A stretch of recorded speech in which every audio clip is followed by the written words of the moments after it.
Del nga shtrati i tij lumi i fshatit Shamoll në bashkinë e Korçës dhe përmbyt disa banesa të këtij fshati. Sipas kryeplakut të fshatit Sotir Mankolli, një situatë e tillë përsëritet sa herë ka rreshje me intensitet lartë. E gjitha kjo vjen sipas tij për shkak të mosfunksionimit të kanaleve vaditëse në kufi me fshatrat bashkisë Maliq. Problemi i probleme kemi që në sinorin e bashkisë Maliq.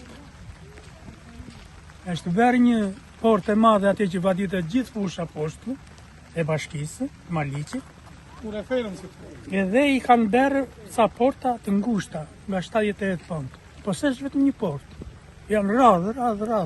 Është e dyta herë, treta herë që i vete ujë në tërë banesat. Jo se s'kanë erdhur, më kupton.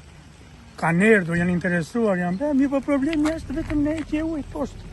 Banorët thonë se brenda një muaji janë përmbytur 2 herë, duke dëmtuar jo vetëm banesat, por edhe bazat ushqimore për blegtorinë.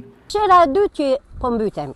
U mbytëm mos o zot, sjellën e parë dhe tashitin, na zurin gjumë, tashim u përvëluan fëmija. Janë dëmtuar çdo gjë kush po i qanë orën ditë, mua mu mbytën Zairia e baktive, çfarë të ushtije, mu mbyt tagjia e tërë, janë dëmtuar me themel.